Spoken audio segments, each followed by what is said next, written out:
Assalamualaikum warahmatullahi wabarakatuh.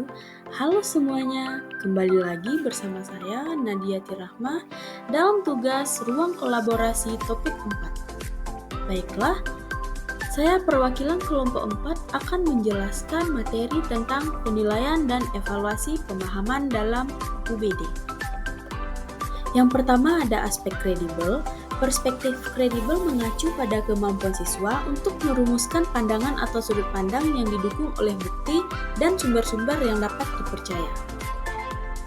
Langkah dan strategi yang dapat digunakan untuk mengevaluasi kemampuan siswa dalam aspek ini yaitu A. Merancang tugas penilaian yang mendorong penggunaan sumber kredibel, B. Memberikan pedoman yang jelas, C. Memberikan pelatihan dalam evaluasi sumber, D. Menggunakan rubrik penilaian, E. Mempertimbangkan kolaborasi, F. Melakukan diskusi kelas, dan G. Menyelenggarakan evaluasi formatif.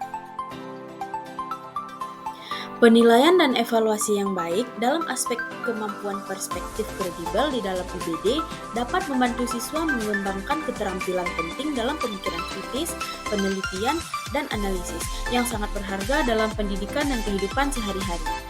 Yang kedua, perspektif mengungkap. Perspektif mengungkap merupakan bagian penting dalam mengukur sejauh mana siswa mampu menjelaskan, menggambarkan, atau mengungkapkan berbagai perspektif tentang suatu topik atau isu. Di bawah ini adalah beberapa strategi untuk menilai dan mengevaluasi kemampuan siswa dalam aspek ini. A. Menyelenggarakan debat atau diskusi kelas.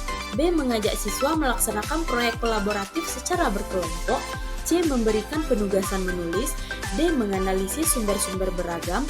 E. Melaksanakan presentasi lisan. F. Membuat rubrik penilaian. G. Melaksanakan evaluasi diri dan rekan. H. Memberikan umpan balik dan refleksi. Penilaian dan evaluasi yang baik dalam aspek kemampuan perspektif mengungkap dalam UBD akan membantu siswa mengembangkan keterampilan untuk memahami, menghormati, dan berkomunikasi dengan berbagai sudut pandang yang berbeda yang merupakan keterampilan berharga dalam menghadapi isu-isu kompleks dalam masyarakat dan dunia yang semakin global. Yang ketiga, perspektif wawasan. Perspektif wawasan dalam understanding by design mencakup kemampuan siswa untuk memahami, mengenali, dan menggambarkan berbagai sudut pandang yang ada dalam satu topik atau isu. Penilaian dan evaluasi yang efektif dalam aspek kemampuan perspektif wawasan dalam UBD akan membantu siswa mengembangkan keterampilan berpikir kritis, keterampilan berkomunikasi, serta pemahaman yang lebih mendalam tentang keragaman perspektif yang ada dalam masyarakat dan dunia. Yang keempat, perspektif masuk akal. Perspektif yang masuk akal adalah aspek yang penting dalam penilaian dan evaluasi pemahaman dalam pendekatan understanding by design. Kemampuan ini mencakup kesanggupan siswa untuk merumuskan argumen atau pandangan yang didasari oleh logika dan bukti yang kuat. Penilaian dan evaluasi yang baik dalam aspek kemampuan perspektif yang masuk akal dalam UBD akan membantu siswa mengembangkan kemampuan berpikir kritis, analitis, serta komunikasi efektif yang sangat berharga dalam berbagai aspek kehidupan mereka. Yang kelima, perspektif tidak biasa.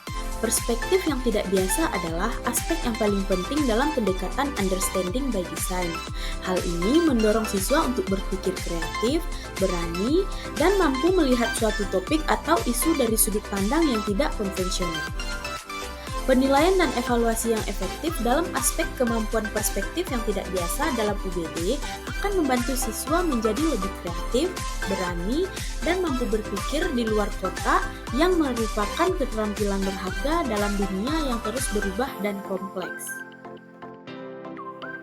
Itulah penjelasan saya sebagai perwakilan kelompok 4. Terima kasih sudah mendengarkan dan sampai jumpa di tugas berikutnya.